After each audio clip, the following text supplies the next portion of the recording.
I mean, Of course. there's Nigeria, Ghana, Yeah. Cameroon. Look at where black people in America, when we landed, look Yes. where all the different countries we came from. But there must be one chef amongst that diaspora that really know how to whip it. It was probably not a man. Yeah, 5 facts. So we know that, probably a woman. I think this is about everybody. We want to just get started.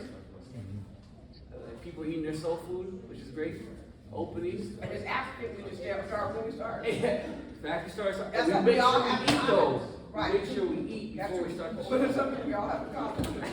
But we gotta make sure we eat. Well, Thai is a white person, it's European, it's like, oh my God, we're talking about us. That's We don't great. stress ourselves out like that. Exactly. Unless we're trying to impress them, because we turn into little colonial, slaves, more slaves. Robots.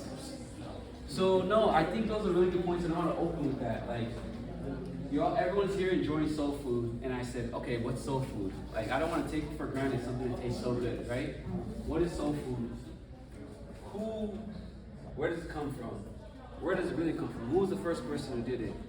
Most likely it was probably a woman, but where? Yeah, and when you think about it, it's kind of interesting because no matter what part of the South our families come from, and they're all most from the South. I mean, rarely will you meet somebody who is not a slave lineage and they're American black. So most of them were from the South somewhere where they were put. Yes. But the interesting thing is that there's a lot of commonalities. Now some are different, like in Louisiana, there's gumbo and all that. But then you go, but there are certain things that are common greens. Yes. Cooked collards. Right. Yams. Yes. So Yams. that's so African, right? Right. And then using something to fry, Yes. like battered fish or chicken and stuff in. Yes. All those things are very important. I wanted to share that. I wanted folks to talk. This is going to be very interactive.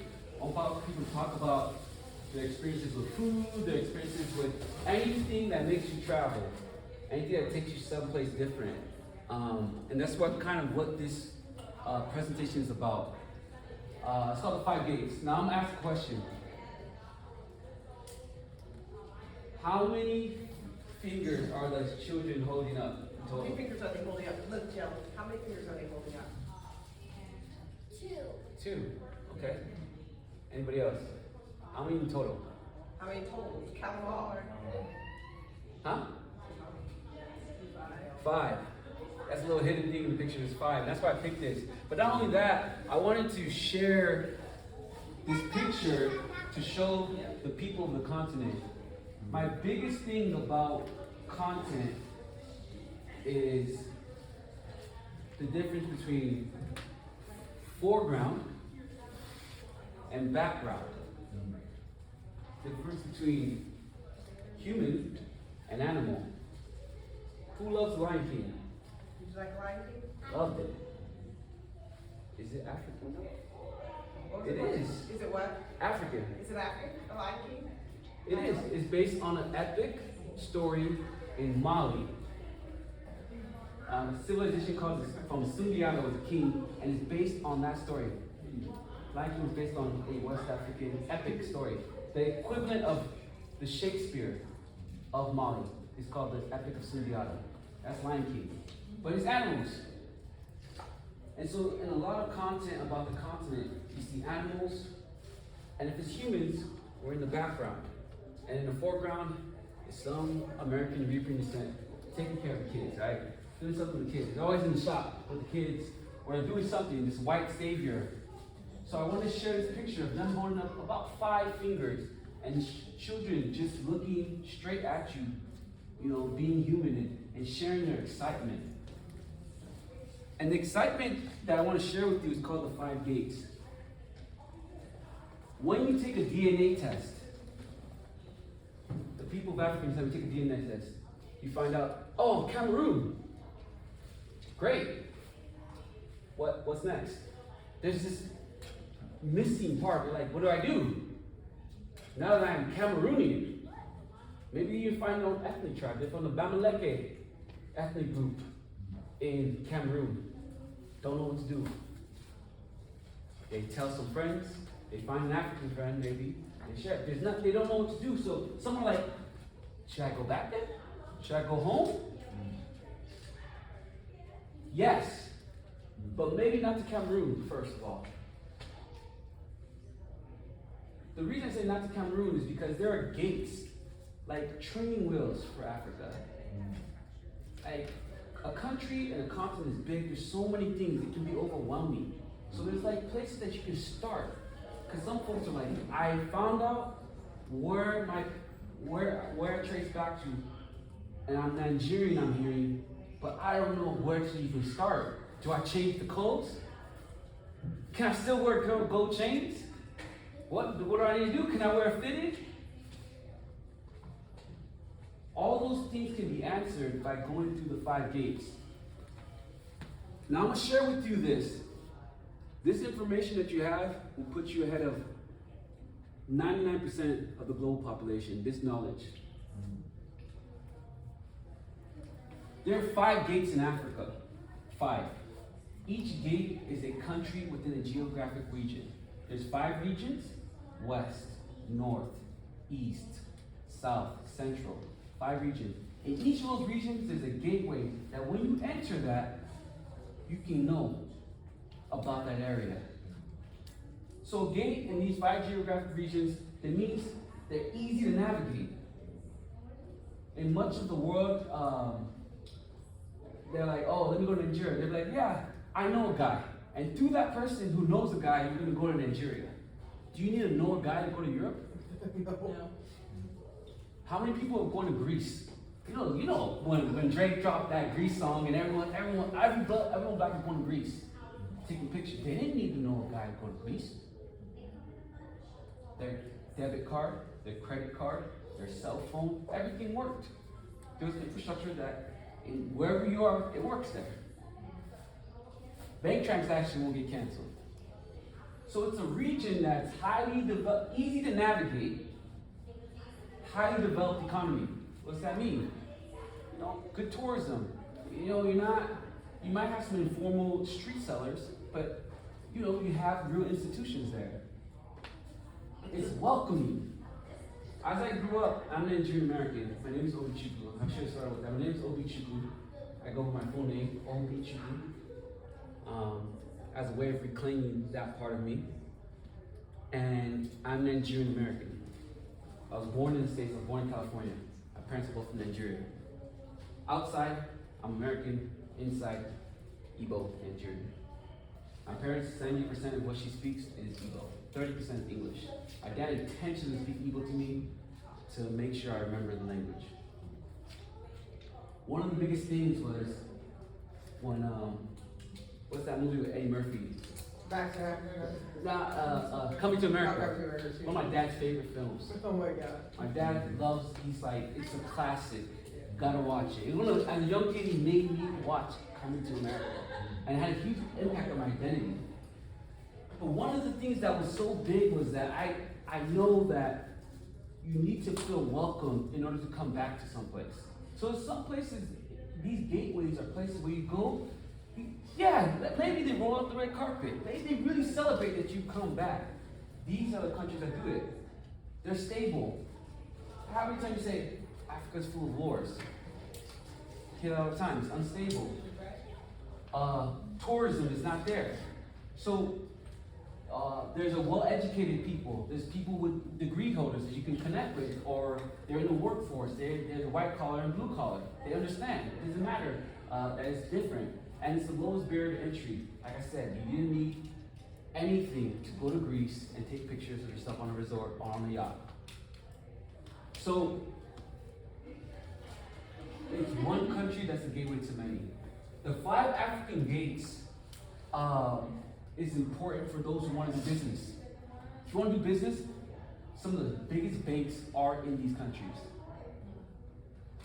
You grow up and they say, go back to Africa or whatever. Or when I was in Nigeria, you have lines there? No, we have Standard Chartered Bank. We have Citibank. We have KPMG. We have these things. We have cell phone service. This idea of a backwardness is not in these gates.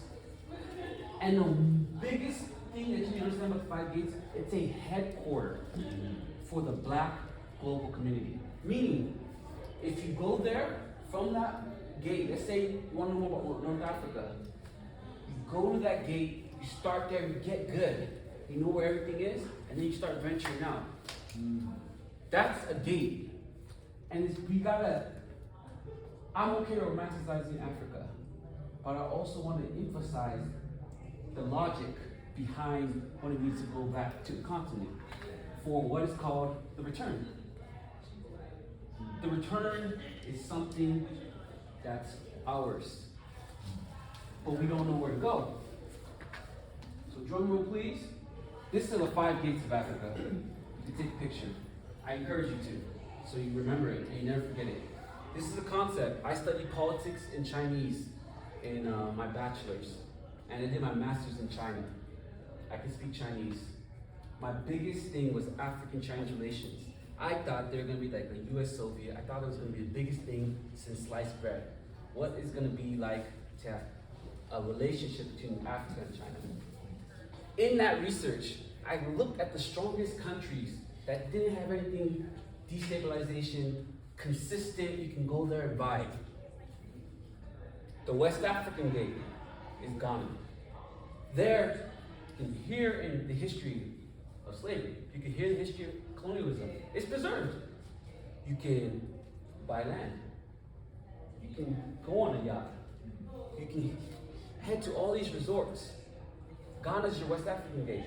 If you find out you're Nigerian, like me, welcome my brother, welcome my sister, but don't go. Like I was told, do not go. Do to not go. Nigeria unless I have someone from Nigeria to guide me through there. Exactly. That's Me and my friend said, we will listen to that. yeah. Your message received. Nigeria, and it's true. I love Nigeria. And you think how hard it is to put Ghana over Nigeria. But it's being real. Nigeria's a know a God country. It's a what? A know a God. I know a guy Yeah. or gal country. He goes again.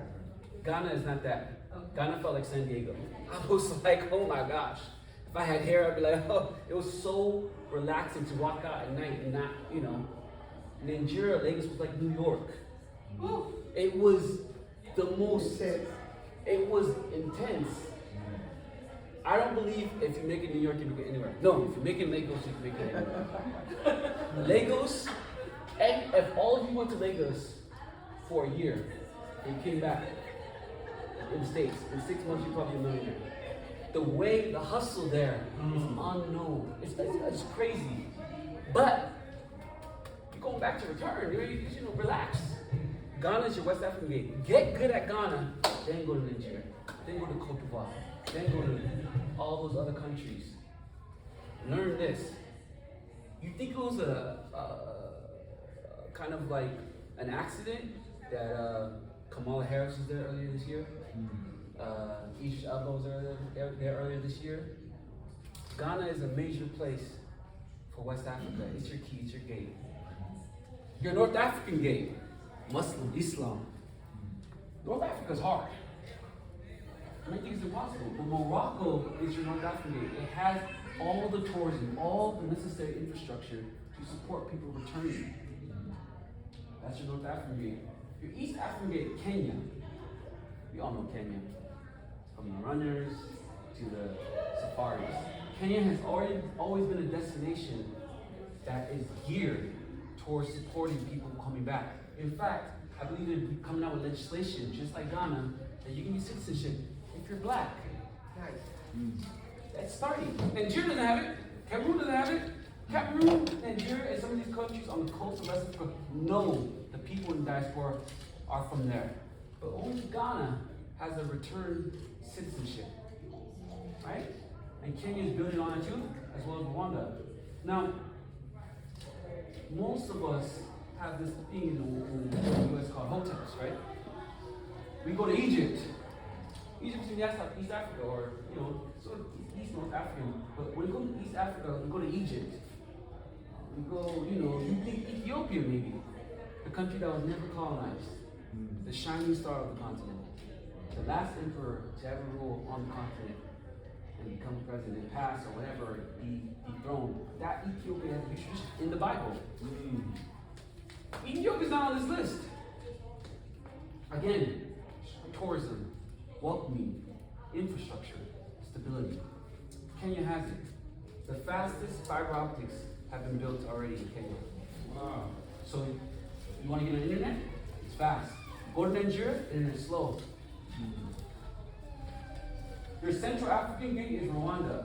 Rwanda is one of the fastest growing economies in Africa.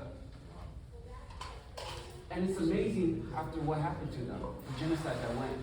They're focused on being the engine of the continent. So Central Africa, if you want to go to DRC or any of those places where the mineral that powers your computer or powers your car, like in the Democratic Republic of Congo, don't go straight there. Start in Rwanda, learn it, get good at it, and then from there expand it. And then finally, the gate of Southern Africa is South Africa. South Africa, as we know it, many of us have gone there, and it's a great country for tourism and what have you. So these are the 5 gates of Africa. Anybody can go to these places, navigate it easily, feel welcome, learn a lot, and share in the beauty of the culture and of the continent. These are the 5 gates. Remember it. Never forget it. This is the research that I pulled in 2017, and I've been saying it. Now, as I talk about Ghana, Ghana is the West African gate. There's gonna, as you see here, the West African gate, to reinforce it, you'll see an image of something from Ghana. But what I want to point you to is this here. So let's go back to the question. I took a DNA test. I find out I'm from Cameroon. Now what's next? I like soul food too. So now, is there soul food in Cameroon? Well, we say go to Ghana before you go to Cameroon. See if you find soul food there. And they say, okay, fine, I'm in Ghana. Where do I go in Ghana? Go to Accra. Go to the capital. Okay, cool. I know I can go to Ghana, Accra. Now what? There's a place called the Black Star Square. The Black Star Square is very, very important.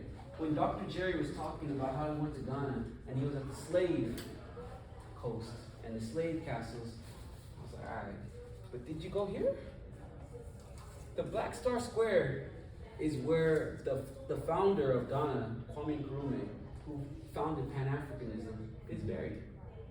And in there, there's a big black star, and there's this kind of pavilion where you can learn about the excellence of that independence movement that swept across the continent.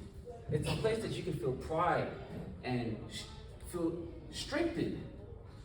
I did not go to when I was in Ghana, I did not go to the slave coast. I didn't go to slave castles. I wanted to, but I wanted to go here first.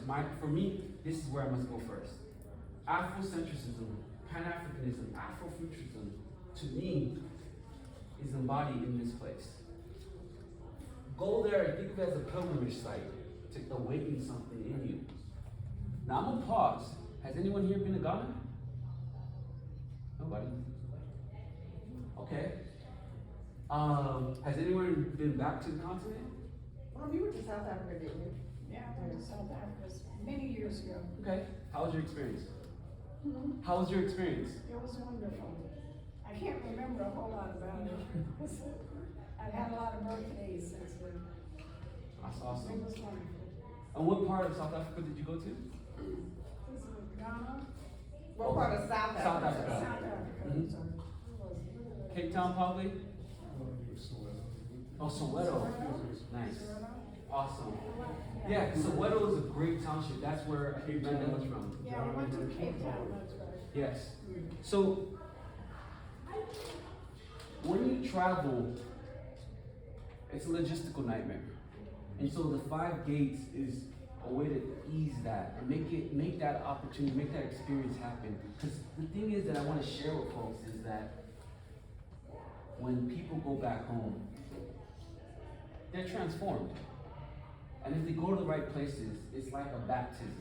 They change. There was a guy who was from the South, a nerdy guy, CTO. My brother's CTO, and came to Nigeria. I was terrified. He wasn't supposed to come. You can't have someone from the South with the glasses and the nerd and the big afro navigating the streets of Nigeria. We were petrified. I said, why did you let him come here? He should meet us in Ghana. But he got there, my brother began his orientation with him, having to understand the mentality of being African. So his walk changed. And his girlfriend, Korean. So they came in, and you could see them from a mile away, because it's a black country, you know? And in 3 to 4 days, he walked different. He started walking like the locals. There's a walk. So Americans, they can walk. Over there, you know, men kind of walk a certain way. There's a certain style of walking. He started adopting. When we were going to a club, there was like this thing called Arab boys, almost like gangsters. They won't let you pass unless you get the money. Nigeria is kind of crazy like that. I said, even my brother can have difficulty navigating that. And we navigated it. You know, this big guy on the streets being wild, asking for money. And I heard that he's coming with his Korean girlfriend. I said, how's he navigate that? I'm petrified when I'm sitting there like, you know, someone begging, asking money. That guy had embodied the spirit that's not in the South, but that's within him. So when he got stopped, they're like, oh, you can't pass through. He's like, all right, we're getting out the car. I said, we're getting out. When I heard that, I was like, getting out the car? 20 able-bodied men being aggressive, and you just get out the car with your Korean girlfriend? Like, no, we're gonna walk. I was surprised. He got to the club, sat down, and he told me this testimony. He says, I've been transformed. I said, really? It's a loud club. I said, yeah, I've been transformed. There's something about this place. I just feel different. I move different. My girlfriend told me, his girlfriend, Korean girlfriend, he says, his girlfriend told him that I think every black person should go back to Africa and come to Nigeria or Ghana.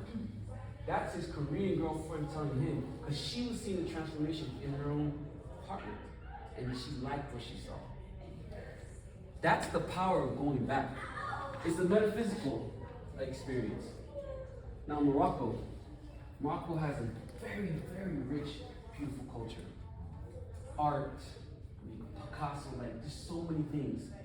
Morocco's a North African gate, and the idea is that if you can go to each of these gates, you can become almost an Africa expert. Someone that has a good understanding of what's going on in those places, because it's a very diverse place.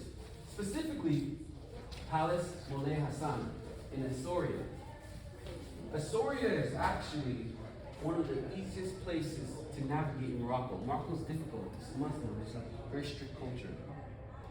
But Assoria has been known for being an area where world music, have you heard the genre of world music? It's like desert blues. Yeah. It's beautiful music. Assoria has one of the biggest world music festivals where people all over Europe come and celebrate world African music. Assoria, it's like a place where you can still be from whatever diaspora area you are, to still kind of have that vibe. If you want to have a drink, you can have it there. So Assoria is an easy place to navigate in Morocco where you can have a good time and learn the culture and not feel so constricted, especially if you're a woman. So that's one of the biggest things I wanted to share. Kenya. I believe these are Maasai. I think they're Maasai, or maybe another ethnic group. Kenya is the East Africa gate. As we know, Kenya is known for safaris and all those things, but I want to share with you, there are people in their ethnic clothes with probably a Nikon camera. Technology. They're taking ownership of their own content and their own traditions. You're like, all right, Ogishugu, maybe I'm Cameroonian, but I have this vibe about East Africa. I got a big forehead. I want to go to East Africa. Fine. Start in Kenya before you go to Ethiopia, before you go to maybe Tanzania. Go to Kenya. Get familiar with the place. Specifically, Nairobi. Nairobi is a great capital. It feels just like, someone described it as like Los Angeles. It's the LA of East Africa. It's fast, it's moving, there's great coffee. You know, there's clubs, and this is all the things you normally see in a normal metropolitan. Nairobi's a metropolitan. But specifically in the metropolitan, there's a place called Uhuru Park. Uhuru means, there's what it means, but it's a place where you can kind of gather and people can share culture. It's very calm. Of all Nairobi, Uhuru Park is a place that is notable for whenever people want to protest, they go to Uhuru Park. Whenever they want to shout for something like an injustice or tell the government, we want this, they go to Uhuru Park. So Uhuru Park is like an epicenter for your voice. Go there. So I want to share that. Instead of going to the safari and seeing lions, which is cool, cheetahs, I love cheetahs, you can see people and learn from them and go to these places where they galvanize. They're in Washington, D.C. There's a part, I think when there's ever a protest, I remember I was in D.C., there's actually a place where people gather and protest in front of the Capitol. This is like that in Nairobi, Kenya. It's freedom. It's freedom. Yeah, Uhuru is freedom, right? Swahili. It's exact. Thank you. Uhuru means freedom in Swahili. Thank you for checking that. You have a cell phone. Yes. So the Swahili language. Oh, thank you for that. Does anyone know what the language of Africa is? I would think Swahili is probably the most common, right? If not English. Okay. Anybody else? No? Why Swahili? What makes you It's think? because most people I know from, well, I guess because a lot of people I know are Kenyan, but they speak Swahili. And it's really funny when, during Pan-Africanism in the United States in the 70s, everyone was speaking, they were learning their Swahili language, naming their kids Swahili kids. That all came before black people started creatively naming kids. They would name their kids Swahili names, so it's a guess. That's correct. In Lion King, Abanigani. Rafiki. You know, Lion King, the rat, or the Rafiki was the monkey. Rafiki is a Swahili word, friend. Lion King is riddled with Swahili. Simple, that's all Swahili. Now, it's important what I asked because there was a movement at one point in and outside of Africa. We need a language. What's the language going to be? It's a huge continent. Swahili was going to be the English of Africa. And Kenya is the heart of where you can learn Swahili. So that's what I wanted to share with you there. Rwanda. I wanted to share with you this physical image to show, you know, it's kind of a very militant, but I think uniform or structured. Rwanda had one of the worst, actually, by definition, when you search for the word genocide, by definition, we'll cite what happened in Rwanda. Conceptually, in global history, even though there's been many genocides, conceptually, in global history and politics, including genocide, they would use the example of what happened in Rwanda. Now, for something so traumatic to happen to a country, you think they probably can't compete with Nigeria and all that. Rwanda is the fastest growing economy in Africa. It is the China. Well, Nigeria is the China in people, but in terms of powerhouse GDP growth, it's Rwanda consistently fast. How can such a country that went through one of the most traumatic things that could ever happen between ethnic groups get to this place? That's what you need to discover. Go to Rwanda and see why and how did they turn it all around. And particularly in the capital of Kigali, there's a place that I would love folks to go to. So instead of going to, maybe you should go. There's sites where the genocide happened, and there's these World Heritage Museums and all these things, detention. Go to the university. Go to African Leadership University, ALU. Why? Why would I go all the way to Central Africa to go to university? Does anyone know African University? Besides this, does anyone know an African university? You can name it. America, you can name quite a few. What about Europe? Anyone know European universities? Let me hear. Oxford. Does anyone know Asian universities? No? Is NUS, National University of Singapore, one of the top universities in Asia. There's a deficit of universities on the continent. So you gotta think, wait, this guess there's global racism is much deeper than I would expect. Or you mean to tell me if I want to go and receive the best education in the world, I gotta leave? Yeah. Gotta go to Europe, gotta go to America, you go to Canada. There's Australian universities, there's Asian universities. None.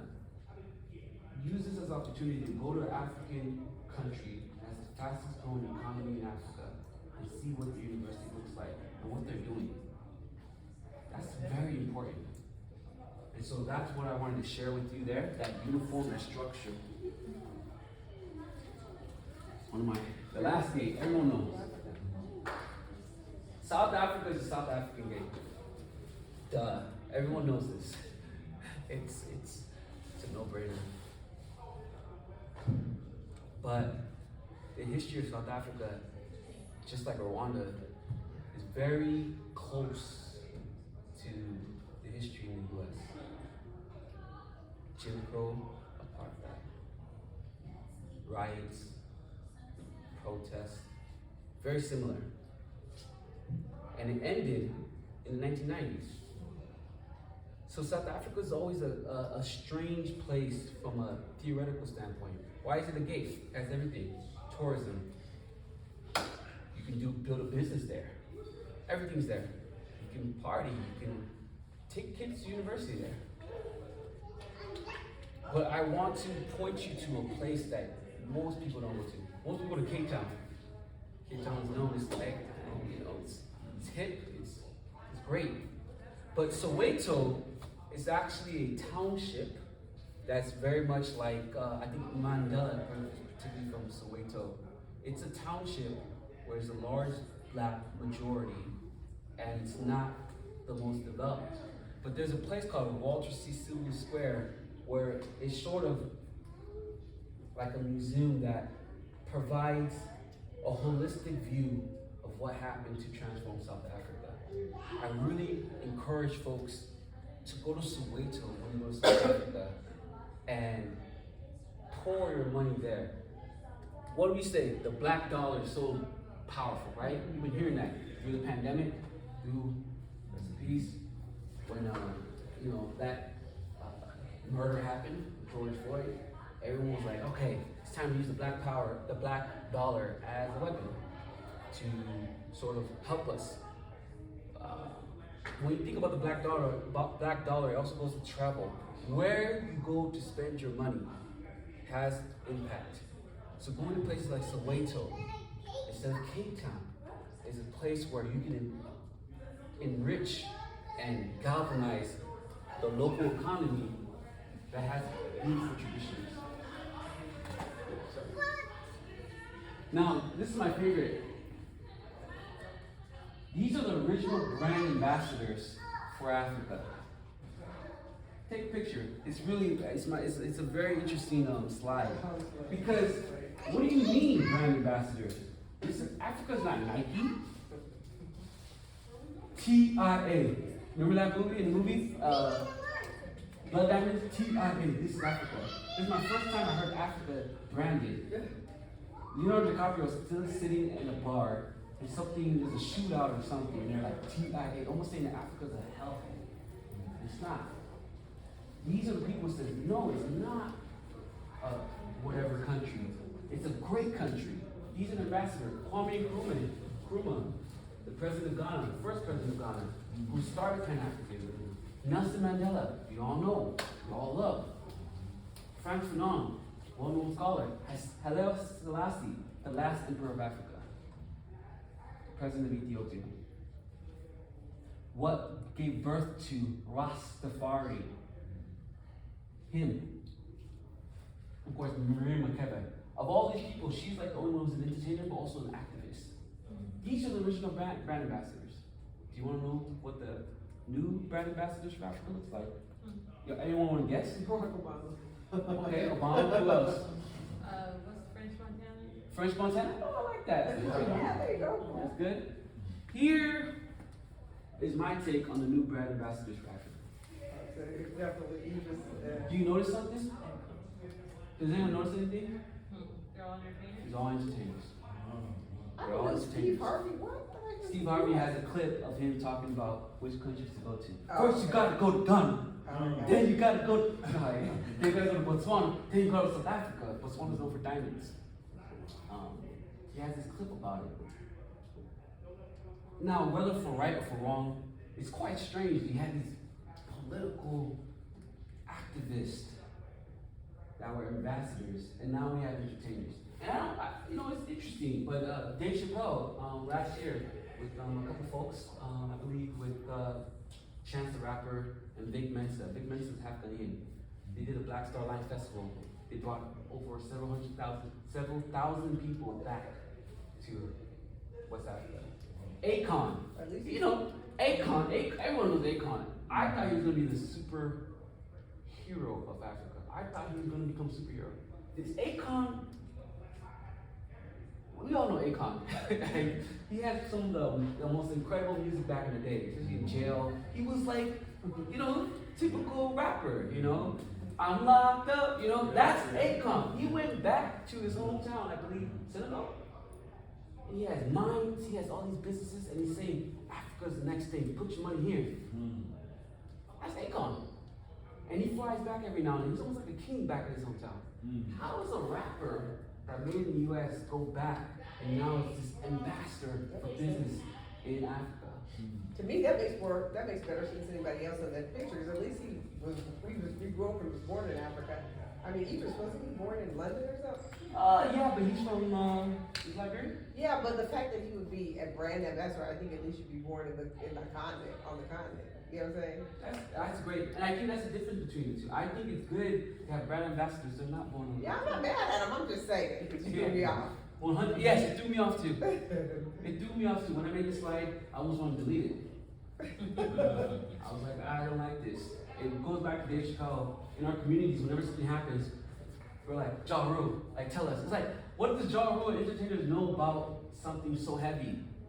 No, that's not what I mean. I mean, to me, he is the African on the picture. You know what I'm saying? Yes. So the rest of these guys, okay, they may be doing, helping us, want to go there, but to be African and to be the brand ambassador makes better sense to me than an American. I don't care if you're a rapper or an athlete or, I don't care what you do, but you at least born, in an African country. Well, I think That's just my thought. no, it's good. I think it suggests that the cultural content is bringing folks back. King of comedy, a knight or a duke of music, of rap. Yeah, that makes sense. Besides Denzel, this guy, Idris Elba, is really going up there as an actor, right? Burna Boy, of course, born and raised in Nigeria. Afrobeat music. Oh, okay, so Burna Boy, I didn't know he was born Burna in Boy, Nigeria. born in Nigeria. Okay. Blowing up. Sold out To me, stadiums in those the two. UK. Those Yeah. are the brand ambassadors. Steve Harvey, one of the kings of comedy, right? This is just to show you there's a shift that these people, at least especially Steve Harvey, Dave Chappelle, and Idris, they're finding value in the continent.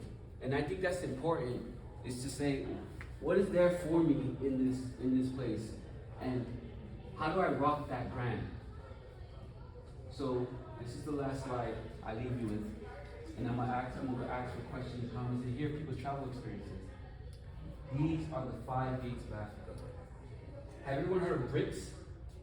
Yes. Brazil, Russia, India, China, South Africa. BRICS. Major political, economic group that's transforming global politics as we know it today.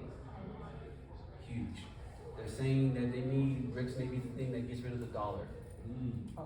That's how powerful BRICS is. Brazil, Russia, India, China, South Africa, all eating together, sitting in a room, and providing loans to countries. I believe today you are seeing the first equivalent of BRICS ever. I believe these 5 countries will figure out that their GDP together will be one of the highest GDPs in the world. I'm calling this group Markings. Markings, I think, is going to overcome BRICS. I think it's going to be bigger than NATO. I think it's going to be the biggest conglomerate of country pull together their resources to influence how things happen in the world. In markings, it will be Morocco, Rwanda, Kenya, Ghana, South Africa. I have to change the order, but I come up with markings. Markings, in my opinion, or the 5 gates, from an economic standpoint, can change the world. The U.S. is here, there's Russia, there's Ukraine, there's this and that.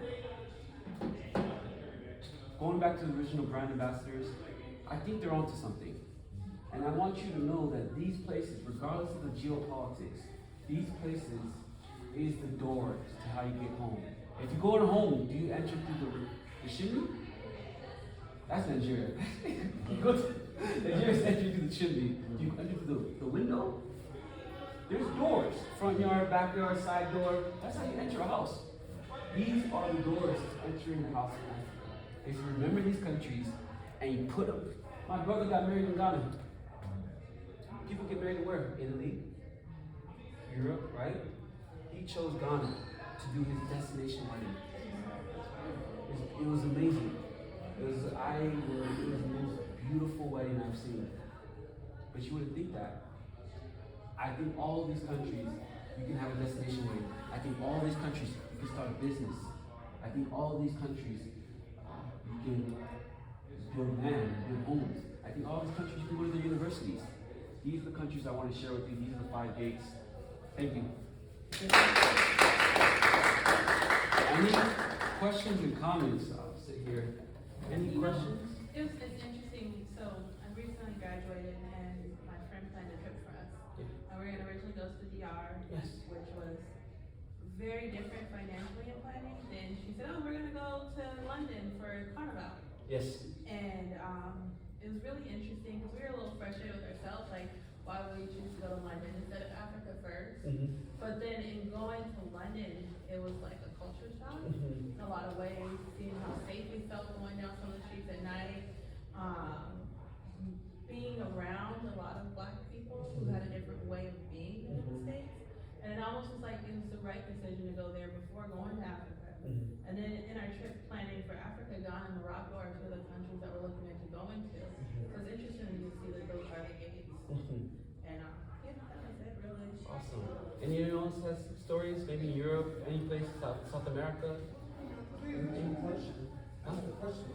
So, did you pick the 5 gates based on your DNA? No. No?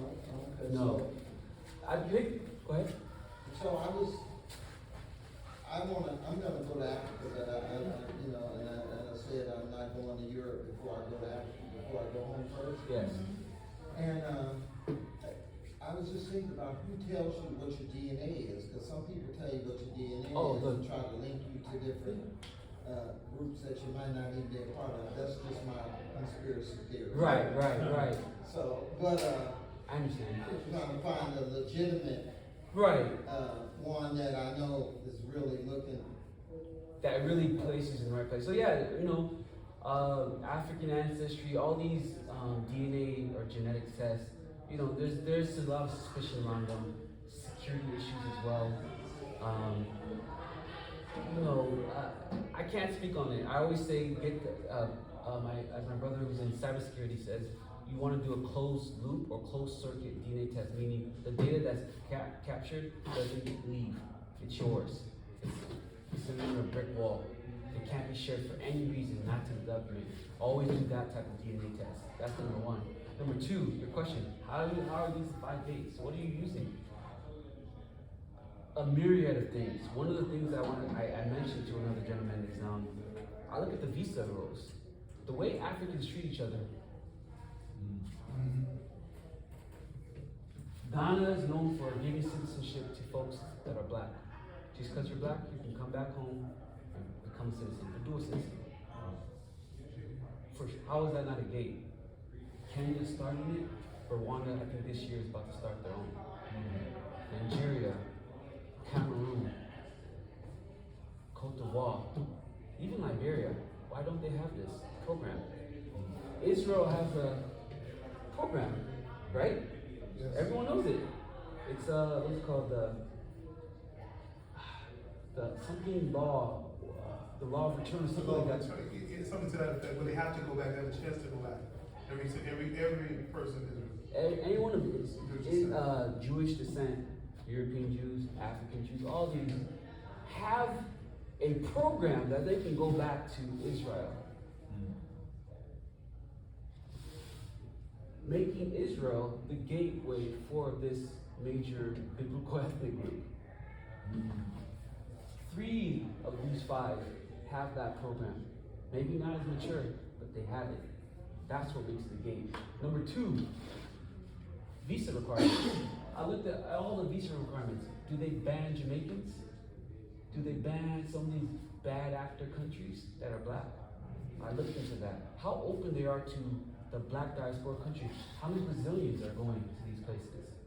So those immigration laws or those visa laws are one of the things that makes you on this list, meaning a barrier to entry. There's a country in Southeast Africa that was banning dreadlocks. And they just got rid of it. I don't know, it was Mozambique. It was so strange.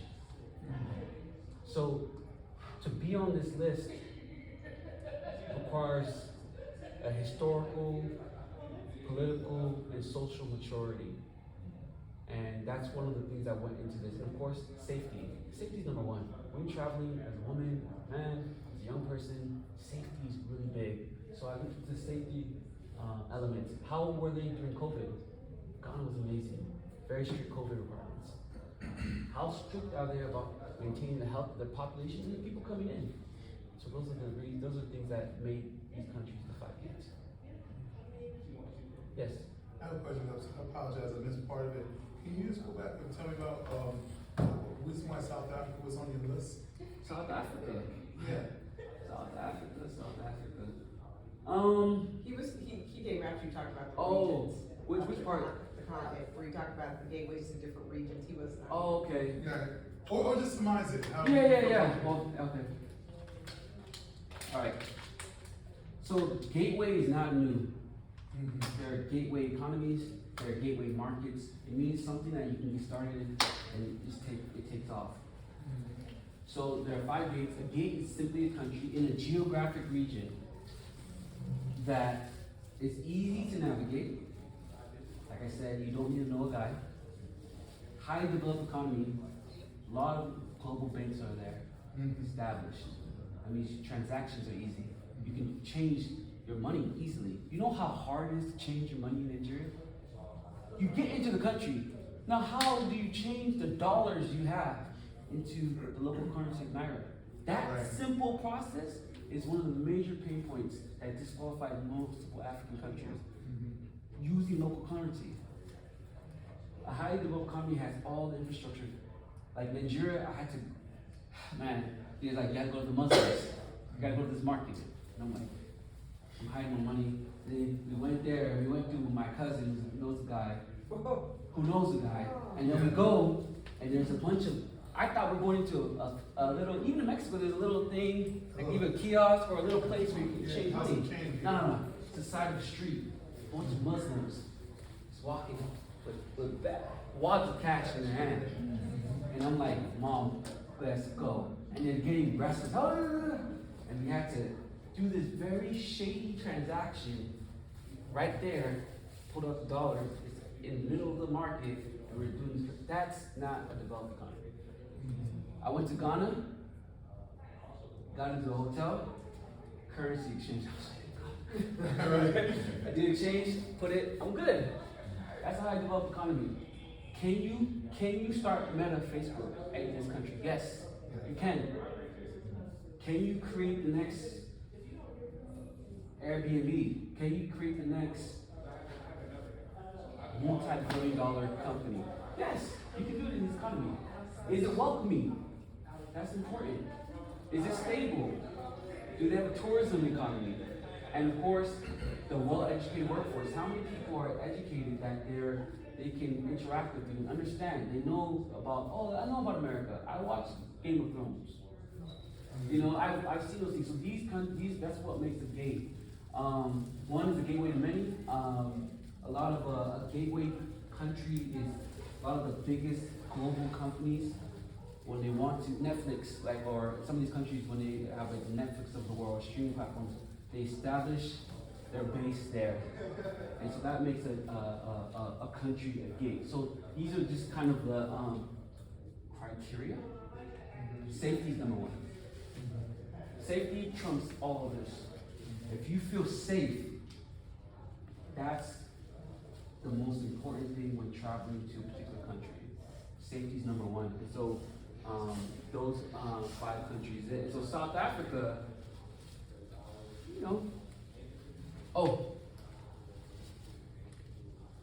how often has South African government fallen? You're hearing what the latest coup in Africa 2 weeks ago Was Malema, it was Niger had a coup, Nigeria had and then now another one has a Mhm. coup. Nigeria, how many coups Nigeria's had? Over 10. The Igbos, we were the first. Troublemakers. I don't want to send people to troublemaker, like countries where there's one day it's this government, the next day it's another government. I'm not taking you to Ukraine. You're going, South Africa's gonna be the same South Africa. Ghana's gonna be the same Ghana. The least amount of wars and coups, South Africa has that. We talked about how interruptions have stopped the evolution of what African culture could be.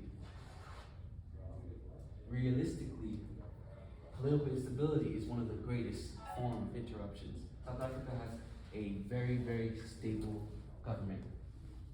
That's why it's on there. Nelson Mandela also, and a lot of things that happen there, of course, makes it one of the key places, regardless of the economy. But I specifically say, yes, South Africa, but don't go to Cape Town. Go to Soweto. Use your black dollars in Soweto and go to Wall Square. That's a place where you can learn so much about what it means to be South African and the things that go into it. I think it's like stone statues of the people that made South Africa, South Africa. To this day, I can't watch tennis the same. I read one book about a South African tennis player and how hard it was to be black and play tennis. That every time I watch tennis, what Coco just won, I think of that. I was like, tennis? Just tennis? You have to go through all this for tennis? That's how bad of fact that was. It stifles talent. It destroys talent. So a stable economy, a stable politics, safety encourage the growth of talent, and that's why South Africa is there. You can be a multi-millionaire if you wanted to in South Africa. You can go to university up there. So that's why South Africa is on that list, regardless of its tumultuous history. Any other kind of questions, comments? How many countries have you been to in Africa? That's a great question. I feel like a week. Wow. No, I've only been to Nigeria and Ghana. Oh. This is important. I'm glad you asked that question. I've lived in China. I did a lot of stuff in Asia. For me, I didn't have an Obichukwu to tell me what I'm telling you today.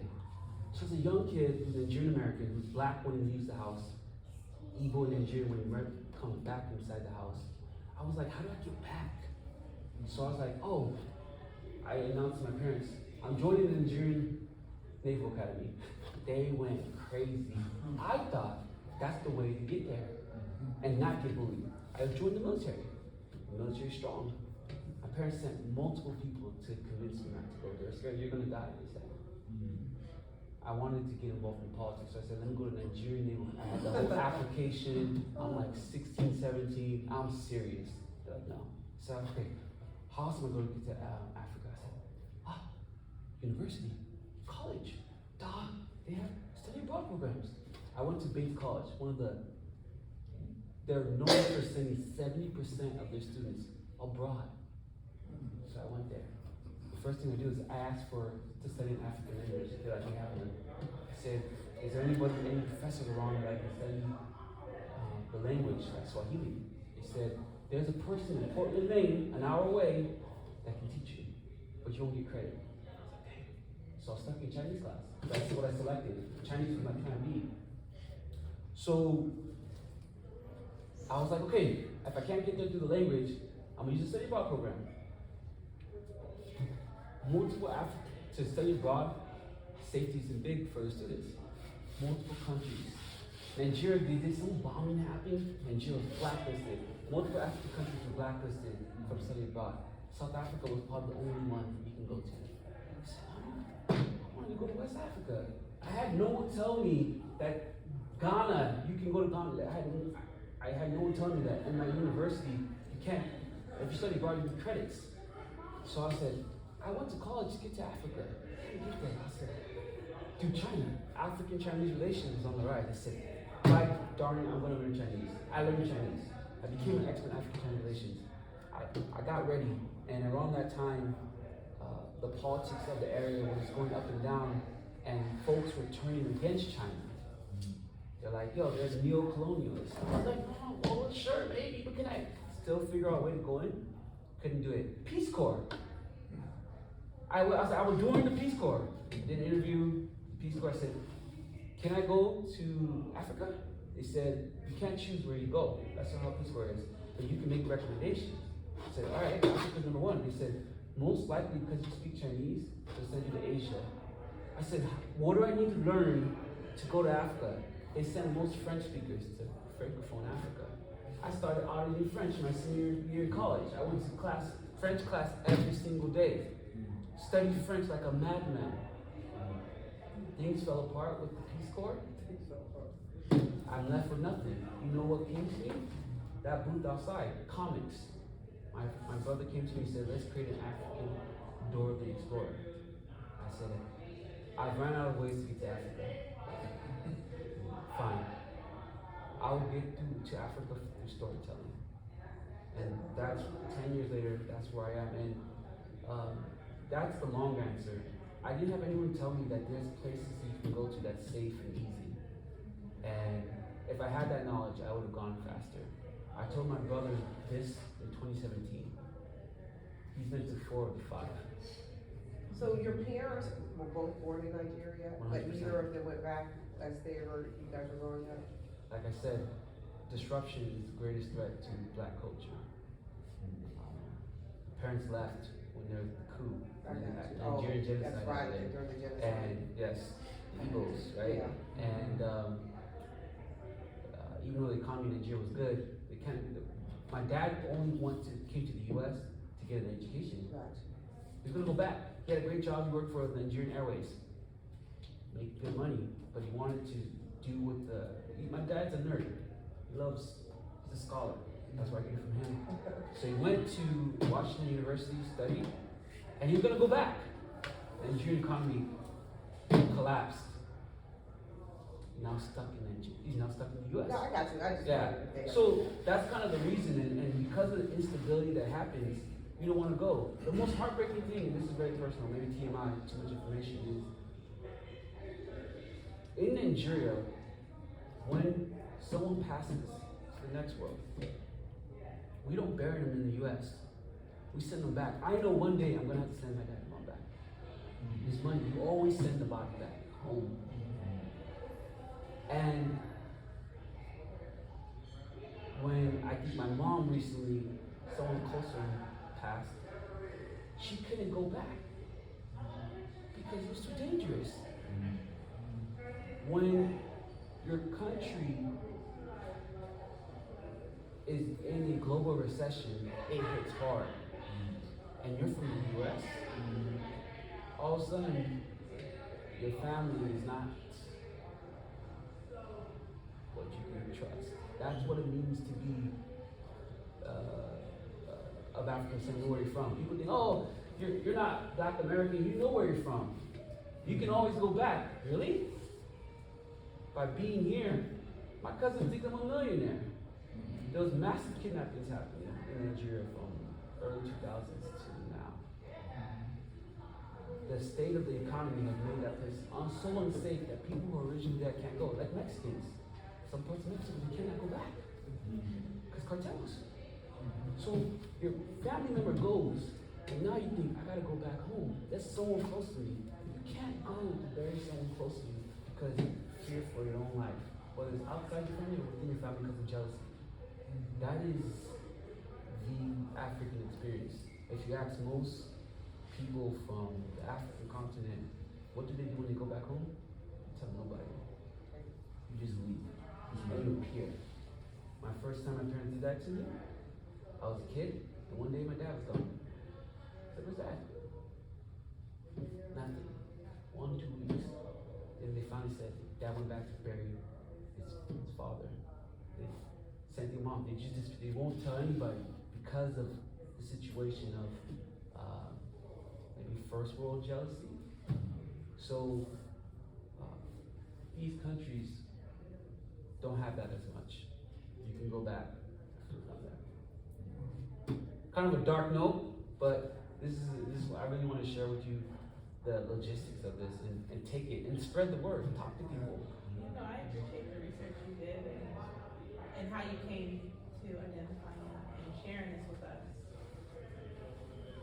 I appreciate the transparency. You know, some people you could have said it another way and they probably would have accepted it that way, but the fact that you do put your heart into it, like she just said, you know, it really says a lot. And how often can one just have an insight to something that's over 5,000 miles away? I mean, to get insight from you firsthand, it's special. I love hearing what you're saying. Appreciate it. Oh, and the last thing is dispelling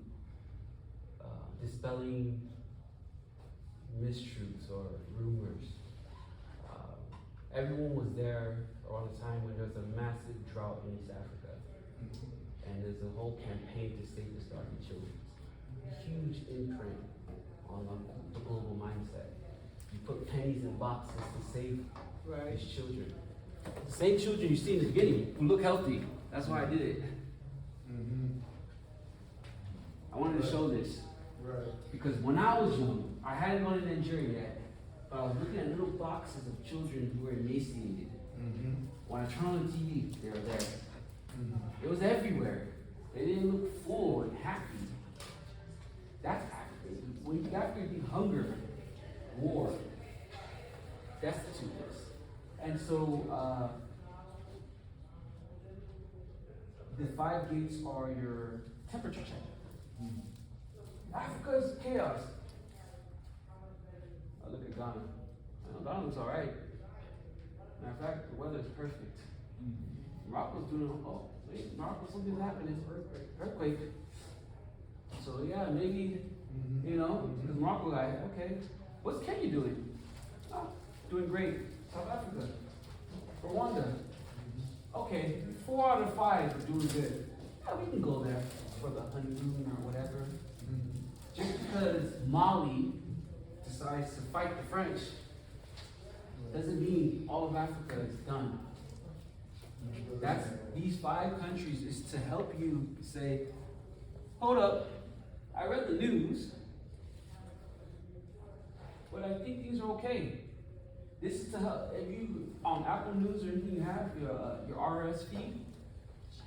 Have it to follow any topic coming out of Ghana, Morocco, Kenya, Rwanda, South Africa. Even from here, you begin to educate yourself. Yes. Super important. When you go to BBC, CNN, all those things, are they talking about the 5 gates? If they're not, you want to look for another TV channel to help you gain more information on what's going on. And that's what I want to share with you. Thank you. Thank you.